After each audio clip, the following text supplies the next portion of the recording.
Assalamualaikum warahmatullahi wabarakatuh. Selamat datang kembali di channel Lintas Arwah. Klik subscribe dan aktifkan lonceng notifikasinya supaya kalian tidak ketinggalan kisah-kisah seram berikutnya. Oke, langsung saja kita mulai ceritanya. Angin malam itu, di desa Gondangrejo, bukan sekadar hembusan biasa. Ia membawa bau tanah basah sehabis hujan sore, bercampur aroma melati yang kental dari sesajen di setiap sudut, dan asap kayu bakar yang mengepul dari dapur-dapur warga. Tahun itu, 1920-an, Gondangrejo masih desa terpencil yang udaranya sejuk, dikelilingi sawah menghijau dan perbukitan yang menjulang seperti penjaga setia.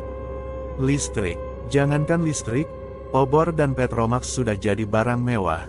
Malam itu, seharusnya jadi malam paling bahagia di Gondangrejo. Sari, gadis desa paling jelita, akan menikah dengan Mas Budi, pemuda tertampan sekaligus pewaris keluarga terpandang di sana. Sari bukan gadis kota, tapi kecantikannya punya aura tersendiri, kulit kuning langsat, mata bening, dan senyum yang bisa bikin hati siapapun meleleh. Ia duduk bersimpuh di pelaminan sederhana yang dihiasi daun kelapa muda dan bunga warna-warni, mengenakan kebaya putih bersih, rambutnya disanggul rapi. Di sebelahnya, Mas Budi gagah dengan beskap coklat tua dan belangkon batik. Senyumnya tak lepas dari Sari, tatapan matanya penuh cinta, penuh janji masa depan. Upacara pernikahan diadakan di bawah pohon beringin tua, yang akarnya menjuntai sampai ke tanah, seolah jadi saksi bisu ratusan tahun kehidupan desa. Konon, pohon itu punya penunggu, tapi malam itu, tak ada yang peduli. Suara tawa warga, bisikan para ibu-ibu yang mengagumi Sari, celotehan anak-anak yang berlarian mengejar kunang-kunang di semak, semua bercampur jadi simfoni kebahagiaan. Di panggung kecil, gamelan pengantin kuno keluarga Mas Budi dimainkan para tetua. Mereka bukan pemain profesional, tapi iramanya khas desa, gong bergema dalam dan khusyuk, saron berdering riang, kendang ditabuh dengan penuh semangat. Nada-nadanya seolah menyatu dengan detak jantung desa, membawa rasa hangat dan kebersamaan. Saat sesi, panggih, momen paling sakral di mana kedua mempelai resmi disatukan, suasana semakin syahdu. Tetua desa, Mbah Karto, memimpin doa, suaranya berat dan berwibawa. Sari dan Mas Budi saling pandang, tangan mereka menyatu erat. Hati Sari berdebar kencang, antara bahagia dan sedikit gugup. Ia memimpikannya momen ini seumur hidupnya, tapi, di tengah doa dan irama gamelan yang meriah itu, ada yang berubah. Perlahan, nada-nada gamelan mulai melenceng. Bukan lagi irama bahagia, tapi melengking tajam, seperti jeritan yang tertahan di tenggorokan, atau rintihan pilu yang tak sampai. Semua orang diam, tawa menghilang, mata saling pandang penuh tanya. Para tetua yang memainkan gamelan saling lirik, dahi mereka berkerut. "Ada apa ini?" bisik salah satu penabuh saron, suaranya pelan. Sari, yang masih bersimpuh, tiba-tiba tersentak. Wajahnya memucat, tangannya mencengkeram lengan Mas Budi sekuat tenaga. "Mas, ada apa?" bisiknya, suaranya tercekat dan gemetar. Mas Budi ikut merasakan perubahan itu, hawa dingin merambat naik dari kakinya. Angin kencang tiba-tiba datang entah dari mana, berhembus liar, meniup obor-obor di sekitar altar sampai padam satu persatu. Dalam sekejap, kegelapan pekat menyelimuti area upacara, seperti kain hitam raksasa yang dijatuhkan dari langit. Hanya sisa-sisa cahaya petromax di beberapa sudut yang masih menyala redup, menciptakan bayangan aneh yang menari-nari di dinding bambu. Orang-orang mulai panik. Suara-suara ketakutan bersahutan. Sari tiba-tiba megap-megap, matanya terbelalak, menatap lurus ke arah gamelan yang kini diam tak bergerak, seolah baru saja menyelesaikan tugasnya. Dari mulut Sari keluar busa putih, perlahan ia terjatuh ke samping. Tubuhnya kejang-kejang sebentar lalu diam tak bergerak. Senyum aneh membekas di bibirnya, seolah rahasia mengerikan baru saja dibisikkan kepadanya, dan dia membawanya mati. "Sari, Sari!" teriak Mas Budi, berlutut di samping istrinya, mengguncang-guncangkan tubuhnya. Tapi tak ada respons. Tubuh Sari sudah kaku, dingin. Para tamu undangan berteriak histeris, berlarian menabrak satu sama lain dalam kegelapan.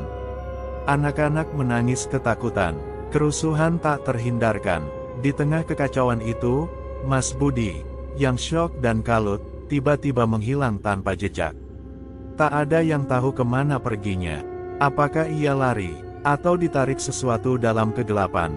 Semua terlalu panik untuk peduli, saat fajar menyingsing, menggantikan kegelapan dengan warna jingga kemasan yang sendu, barulah ketenangan semu kembali. Sari ditemukan tergeletak di pelaminan, jasadnya dingin, senyum misterius itu masih ada. Gamelan di altar basah oleh embun dingin, diam 1000 bahasa, seolah tak punya dosa. Mas Budi tetap tak ditemukan. Beberapa warga bilang melihatnya lari ketakutan ke hutan. Yang lain bilang, ia diculik roh jahat penunggu pohon beringin. Desa Gondang Rejo segera menutup rapat-rapat kejadian malam itu. Mereka sepakat bilang itu kutukan dari roh-roh lama yang terganggu, dan sebaiknya tak dibahas lagi. Gamelan pengantin itu disimpan di balai desa, tak ada yang berani menyentuhnya, apalagi memainkannya. Setiap malam, warga yang selamat dari pesta pernikahan itu sering terbangun oleh denting samar gamelan dari kejauhan, kadang bercampur bisikan lirih seperti nyanyian yang tak jelas. Itu bukan suara nyata, tapi seolah terngiang di dalam kepala mereka. Bukan lagi irama bahagia, tapi melodi kesedihan, melodi dendam.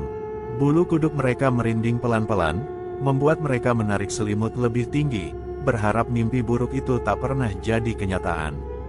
Ketakutan itu menjalar pelan, dari mulut ke mulut, dari generasi ke generasi, sampai akhirnya jadi legenda yang menakutkan, legenda tentang gamelan pengantin yang haus korban, dan roh Sari yang cemburu, yang menunggu pengantin baru berikutnya. Puluhan tahun sudah berlalu sejak insiden mengerikan di desa Gondang Rejo. Cerita tentang Sari dan gamelan terkubur dalam-dalam, menjadi sekadar dongeng seram yang diceritakan di malam hari, jauh dari telinga anak-anak. Tapi takdir punya jalannya sendiri. Di pinggiran Yogyakarta, berdiri sebuah rumah kayu tua, warisan dari kakek Jaya, leluhur keluarga Rama. Rumah itu dulunya ramai, tapi seiring waktu, ia jadi sepi, dipenuhi bau kayu lapuk yang khas, bercampur harum melati dari taman kecil di depan. Udara di sana selalu terasa lebih dingin, bahkan saat matahari bersinar terik. Jendela-jendela kayu yang usang selalu berembun di pagi hari, seolah menangis. Maya dan Rama, pengantin baru yang penuh semangat, memutuskan pindah ke sana. Rama adalah pemuda cerdas yang bekerja di kota, sementara Maya seorang desainer grafis yang penuh ide. Mereka ingin memulai hidup baru, jauh dari hiruk-pikuk kota. Rumahnya adem ya, Mas, nyaman banget, kata Maya suatu sore, sambil menyusun piring di dapur yang bersih. Suaranya ceria, mencoba mengusir kesunyian yang terasa berat. Rama tersenyum, iya, di sini tenang. Nanti kalau ada anak-anak, pasti ramai lagi. Mereka berdua tertawa, penuh harapan. Mereka tak tahu, ketenangan itu adalah tipuan belaka. Saat membongkar barang-barang warisan kakek Jaya di gudang belakang, Rama menemukan sebuah peti kayu besar, tertutup kain beledu merah yang sudah pudar. Bau tanah dan apak menyeruak saat dibuka. Di dalamnya, terbaring sebuah perangkat gamelan.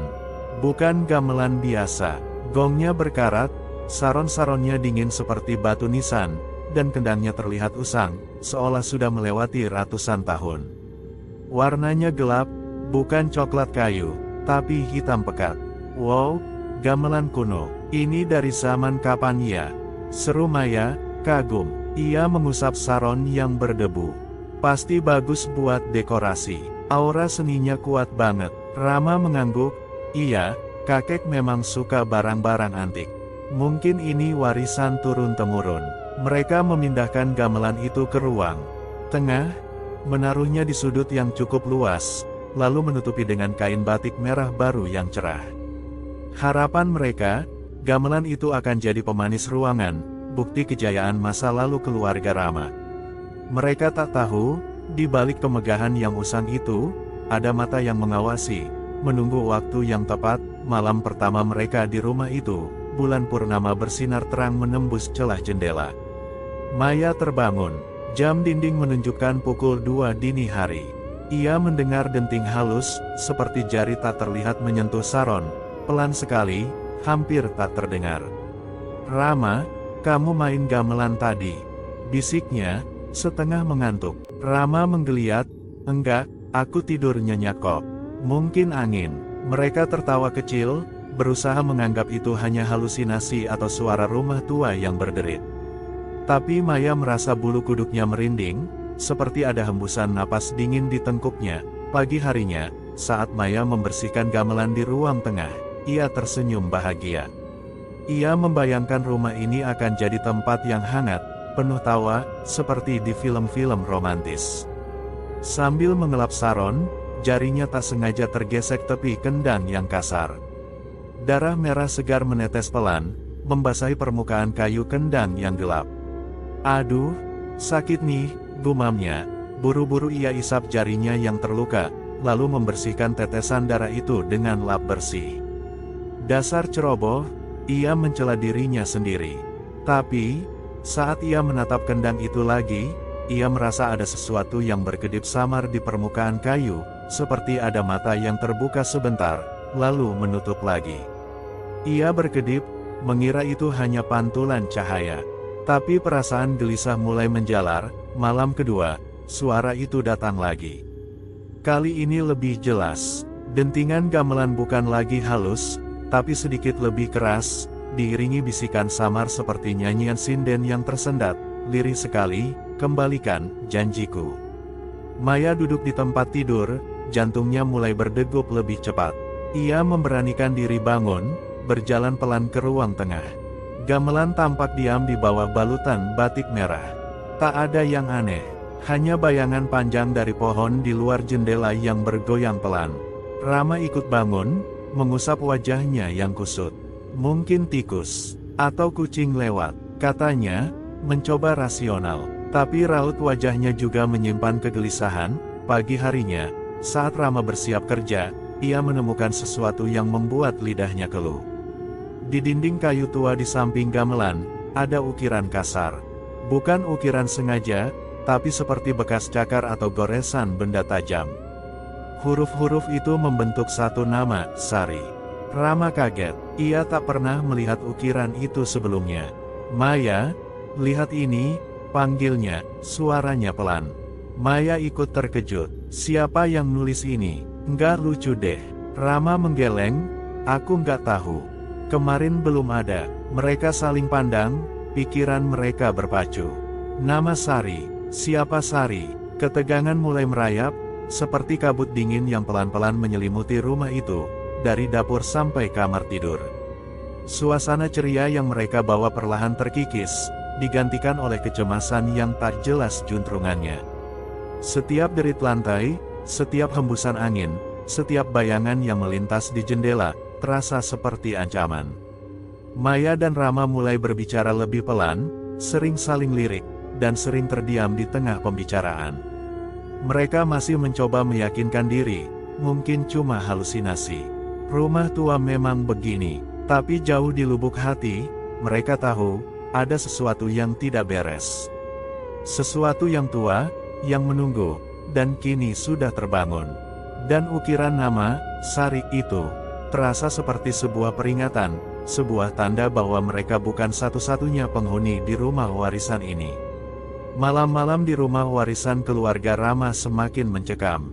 Ketenangan yang semula mereka harapkan telah lama sirna, digantikan oleh ketakutan yang merayap perlahan, menggerogoti setiap sudut pikiran Maya dan Rama. Setiap malam, gamelan di ruang tengah berdentang sendiri. Bukan lagi dentingan halus, tapi kadang seperti pukulan keras, kadang seperti rintihan pilu. Suara itu menusuk telinga, membuat udara ruangan terasa lengket dan pengap, seolah ada beban tak terlihat yang menekan. Mereka tidur dengan gelisah, sering terbangun oleh bisikan samar atau bayangan sekilas di ambang pintu. "Aku capek, Mas. Kayak ada yang gak beres di rumah ini," keluh Maya pada Rama suatu pagi yang mendung, sambil menyeduh teh yang rasanya hambar di lidahnya. Lingkaran hitam di bawah matanya jelas menunjukkan kurang tidur. Rama mengangguk, wajahnya juga tampak lelah. Iya, aku juga dengar. Besok kita tanya kakek, pasti dia tahu sesuatu. Mereka berdua tahu, kakek Jaya adalah satu-satunya harapan mereka untuk memahami misteri ini, tapi rasa penasaran Maya tak bisa menunggu sampai esok. Siang itu, saat Rama pergi kerja, dan rumah kembali sunyi senyap kecuali desa angin yang melolong di luar, Maya memutuskan untuk menyelidiki. Nama, Sari, yang terukir di dinding terus menghantuinya. Siapa Sari? Mengapa namanya muncul di sana? Ia mulai dari tempat gamelan itu ditemukan, loteng rumah itu berdebu dan gelap, hanya sedikit cahaya yang masuk dari celah-celah genting yang pecah. Bau apek, campur bau lapuk, dan bau sesuatu yang aneh, seperti tanah kubur bercampur melati yang sudah lama layu, menusuk hidung. Maya membawa senter kecil, sorot cahayanya menari-nari di antara tumpukan barang-barang lama, peti kayu tua, kursi rusak, kain-kain lusuh. Jantungnya berdebar kencang, antara takut dan penasaran. Ia tahu ia tak seharusnya sendirian di sini, tapi dorongan untuk mencari tahu lebih kuat. Di balik tumpukan kain batik usang, Maya menemukan sebuah peti kayu yang tampak lebih tua dari yang lain. Permukaannya diukir dengan motif rumit, tapi kini sebagian sudah rusak dan lapuk. Saat ia sentuh, dinginnya menembus kulit. Dengan tangan gemetar, ia membuka kuncinya yang berkarat. Di dalamnya, terbaring sebuah buku harian. Sampulnya terbuat dari kulit, tebal dan usang, warnanya coklat gelap. Saat ia pegang, rasanya berat, seolah menyimpan beban cerita yang sangat tua. Maya duduk di lantai kayu yang dingin, cahaya senter menyorot buku harian itu. Aroma apek dan melati layu semakin kuat. Ia membuka halaman pertama. Tulisannya tangan, goresan tinta yang sudah memudar, tapi masih terbaca jelas. Setiap huruf terasa seperti bisikan dari masa lalu. Aku Sari, pengantin yang dikhianati. Hari ini adalah hari pernikahanku dengan Mas Budi. Tapi sukacita itu tak bertahan lama. Di tengah pesta, diiringi suara gamelan yang megah, aku melihatnya, dia bersama wanita lain. Mataku buta oleh cinta, hatiku hancur berkeping-keping. Gamelan itu, yang seharusnya menjadi saksi sumpah kami, malah menjadi saksi pengkhianatan terbesarku. Mereka bilang aku jatuh sakit, lalu mati. Tapi aku tahu, bukan penyakit yang membunuhku. Ini adalah luka di hati yang tak bisa disembuhkan, kemarahan yang membara. Aku akan kembali untuk setiap pengantin baru yang berani menyentuh gamelan ini.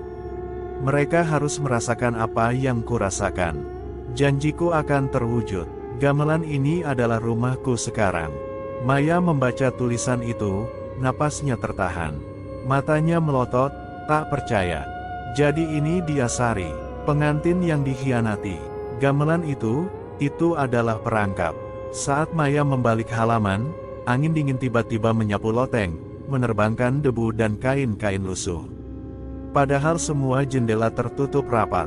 Halaman buku harian itu berbalik sendiri, seolah ada tangan tak kasat mata yang membukanya, tepat di bagian yang berisi catatan ritual, untuk bebaskan rohku, mainkan gamelan ini pada Jumat Kliwon, saat bulan berada di puncaknya, dengan sesajen bunga melati yang segar, darah ayam, jantan hitam, dan air mata pengantin baru yang tulus.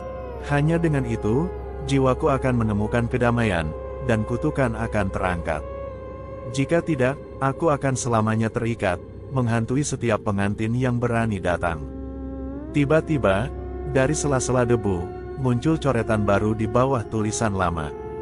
Tulisan itu tampak lebih segar, lebih tegas, seolah baru saja ditulis. Tapi aku tak ingin bebas. Aku tak akan membiarkan kebahagiaan merebut apa yang sudah menjadi milikku. Kau selanjutnya. Maya menjerit tertahan, buku harian itu jatuh dari tangannya. Suara gamelan di bawah, di ruang tengah, bergema tiba-tiba. Bukan dentingan, tapi pukulan keras, seperti palu godam menghantam gong, lalu diikuti rentetan saron yang berdering tak beraturan, seolah dimainkan oleh tangan yang kalap. Maya cepat-cepat turun dari loteng, jantungnya berdebar kencang seperti akan pecah. Malam harinya, kakek Jaya datang. Wajahnya keriput, pandangannya teduh tapi menyimpan kesedihan yang mendalam. Ia melihat Maya dan Rama yang pucat, lalu menghela napas panjang. Gamelan itu, sudah waktunya untuk diceritakan. Kakek Jaya bercerita tentang Sari, tentang pengkhianatan leluhur Rama, tentang bagaimana Sari meninggal dengan hati penuh dendam, dan bagaimana rohnya terperangkap di dalam gamelan, menghantui setiap pengantin baru dari keturunan Rama. Aku sudah melarang keluarga untuk tidak pernah menyentuh gamelan itu lagi, tapi entah bagaimana, kalian menemukannya, ucap kakek Jaya, suaranya parau. Gamelan itu saksi bisu, dan roh Sari ingin pengantin baru merasakan apa yang ia rasakan. Hanya ritual Jumat Kliwon yang bisa bebaskan dia, tapi kau harus kuat menghadapi kemarahannya. Maya merasa kakinya lemas. Ia melirik gamelan di ruang tengah yang kini tampak lebih gelap, lebih menyeramkan, seperti monster tua yang siap menerkam. Malam itu, saat Rama tertidur lelap karena kelelahan, Maya mencoba ritual kecil di kamarnya. Ia menaburkan bunga melati yang ia temukan di taman kecil di sekitar buku harian itu. Ia ingin tahu, apakah roh Sari benar-benar ada. Tiba-tiba, gamelan di bawah bergema. Suaranya bukan lagi dentingan, tapi semacam lenguhan panjang, seperti tangisan yang tertahan. Maya merasakan sensasi aneh. Tangannya mulai gatal, kakinya bergerak sendiri, menari pelan, kaku, dengan gerakan yang asing, seperti boneka yang digerakkan oleh benang tak terlihat. Matanya menatap bayangan di dinding, dan ia melihat pantulan dirinya menari, tapi dengan senyum yang bukan miliknya, senyum sedih dan penuh dendam. Kebaya tidurnya terasa robek samar, seolah diganti kain pengantin lama yang berbau tanah kubur dan melati busuk. Ia jatuh ke lantai, napas tersengal-sengal, air mata mengalir deras. Ketakutan kini bukan lagi bisikan, tapi jeritan keras di dalam hatinya. Ia tahu, ia bukan sendirian di rumah ini. Sari sudah masuk, dan dia tak akan membiarkan Maya bahagia. Kisah tentang Sari, gamelan, dan kutukan telah terungkap. Rahasia yang terpendam puluhan tahun kini menjadi mimpi buruk yang nyata bagi Maya dan Rama. Ketakutan itu tidak lagi samar-samar, melainkan mencekik, nyata, dan terasa di setiap sudut rumah. Maya tak bisa tidur, setiap suara membuat jantungnya berdebar kencang. Ia sering merasakan hembusan napas dingin di tengkuknya, atau melihat bayangan melintas di ujung mata, yang menghilang saat ia menoleh. Rama pun tak jauh berbeda. Wajahnya selalu tegang, mata sayu, dan ia sering melamun. Mereka tahu, hanya ada satu jalan keluar, menghadapi Sari. Kakek Jaya, dengan suara parau dan penuh kesedihan, menjelaskan detail ritual pembebasan yang ditulis di buku harian Sari. Ini bukan sekadar ritual, ini pertarungan jiwa, katanya, matanya menatap tajam ke arah gamelan di ruang tengah. Roh Sari sangat kuat, dia sudah menanti terlalu lama. Kau harus meyakinkannya, Rama, bahwa kau tidak akan mengulangi kesalahan leluhurmu. Dan kau, Maya, harus kuat. Dia akan berusaha merasukimu lagi. Malam Jumat Kliwon tiba, langit gelap pekat tanpa bintang, seolah seluruh alam semesta menahan napas. Angin menderu di luar, bukan lagi hembusan biasa, melainkan lolongan panjang, seperti bisikan ribuan roh yang gelisah, atau tangisan dari dunia lain. Di halaman rumah yang luas, di bawah pohon beringin tua yang kini tampak lebih menyeramkan, Rama menyiapkan segalanya. Ia meletakkan gamelan di tengah, membiarkan cahayanya yang suram memantul pada instrumen-instrumen berkarat itu. Dupa mengepul, mengirimkan asap putih yang meliuk-liuk ke udara, berbau harum tapi menusuk hati. Bunga melati layu yang dikumpulkan Maya dari kebun, diletakkan di sekitar gamelan, bercampur dengan darah ayam jago hitam yang tadi disembelih Rama dengan tangan gemetar. Maya duduk di kursi kayu, diikat longgar agar tak bisa melawan jika Sari kembali merasukinya. Wajahnya pucat pasi, tapi matanya memancarkan tekad. Aku takut, Mas, takut banget, bisiknya, suaranya parau. Rama mengusap rambutnya, aku juga, sayang. Tapi kita harus, ini untuk kita, untuk masa depan kita. Ia memeluk Maya erat, seolah ingin menyalurkan seluruh kekuatannya. Jangan biarin aku jadi seperti dia, Maya memohon. Air mata mengalir membasahi pipinya. Rama mengambil pemukul gong. Tangannya gemetar, tapi ia memantapkan hati. Ia memejamkan mata sebentar, mengambil napas dalam-dalam, lalu memukul gong pertama. Dong, suara gong itu menggema, memecah kesunyian malam yang mencekam. Bukan lagi irama musik, tapi getaran yang merambat, terasa sampai ke tulang sumsum. Begitu gong berbunyi, gamelan di hadapannya bereaksi. Kendang mulai berdentum sendiri, saron berdering nyaring, dan gong kecil lainnya bergetar, menghasilkan nada-nada kacau yang menusuk telinga. Angin ribut menerpa halaman, membuat pohon beringin bergoyang ganas, dahan-dahannya melambai seperti tangan raksasa yang mencoba meraih sesuatu. Daun-daun kering beterbangan, menyerbu wajah Rama seperti cambuk. Kabut putih tipis mulai terbentuk dari arah gamelan, perlahan-lahan memadat, membentuk sosok wanita. Bukan sosok hantu yang menakutkan, melainkan sosok pengantin wanita, berkebaya putih seperti Maya, wajahnya cantik namun pucat, matanya kosong, penuh kesedihan dan dendam yang tak terhingga. Itu Sari, kau datang lagi, desis Sari, suaranya dingin, menggema di benak Rama. Kau kira bisa menghentikanku, setelah semua yang kulalui. Maya, yang terikat di kursi, tiba-tiba tersentak. Matanya membelalak hitam pekat, pupilnya melebar. Tubuhnya bergerak-gerak liar, mencoba melepas ikatan. Janjiku, kau ambil. Suara itu keluar dari bibir Maya, tapi itu bukan suara Maya. Itu suara Sari. Maya yang dirasuki mulai menari, gerakannya kaku dan kasar, seperti boneka yang digerakkan benang. Bukan, teriak Rama. Ia terus memainkan gamelan, mencoba menjaga ritme ritual. Ini bukan janjimu, ini adalah janji leluhurku yang dikhianati. Tapi aku berbeda, aku takkan ulangi kesalahan mereka. Rama memainkan saron, jari-jarinya menari di atas bilah-bilah besi. Setiap nada yang ia mainkan terasa seperti doa, seperti permohonan. Roh Sari, yang kini sepenuhnya merasuki Maya, semakin agresif. Ia berhasil melepas ikatan di kursi. Dengan gerakan cepat, Maya yang dirasuki maju menyerang Rama. Kuku-kukunya, yang kini terasa dingin dan tajam seperti es kubur, mengulur ke wajah Rama. Pengkhianat, desis Sari melalui Maya. Kau sama saja dengan suamiku. Kalian semua pembohong. Rama menghindar, tapi ia tetap memainkan gamelan. Tidak, aku mencintai istriku. Aku takkan mengkhianatinya. Aku di sini untuk mengakhiri kutukan ini, bukan untuk mengulanginya.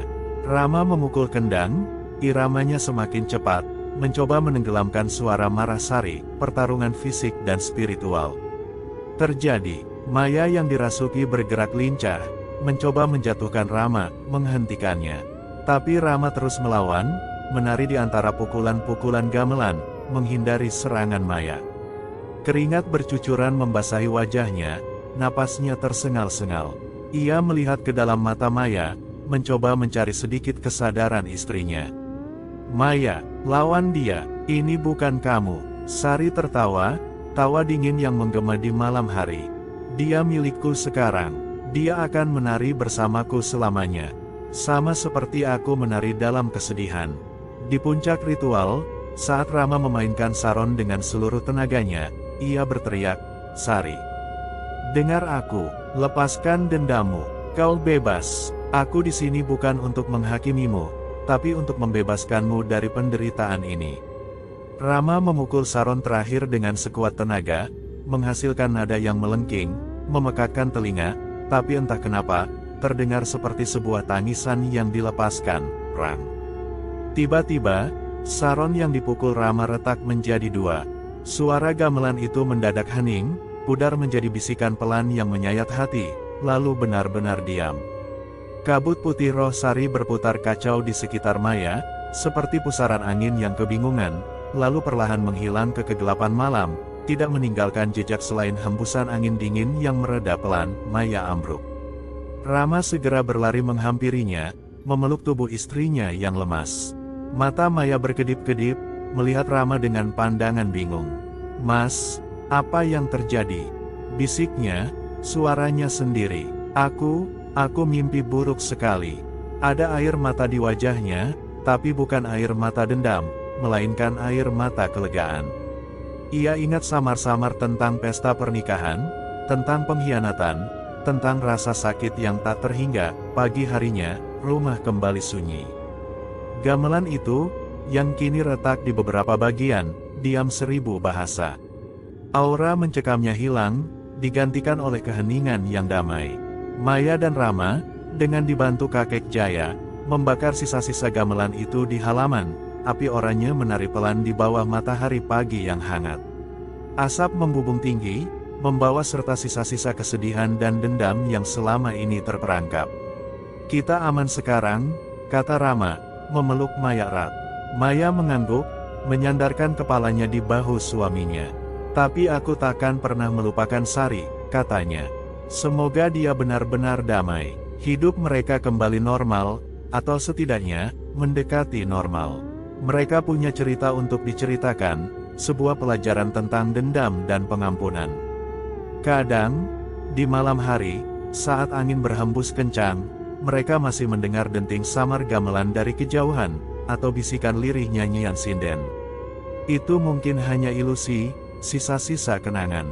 Tapi bagi Maya dan Rama, itu adalah pengingat bahwa masa lalu tak pernah benar-benar mati. Ia hanya menunggu waktu yang tepat untuk kembali, dan ketenangan selalu punya harga yang harus dibayar.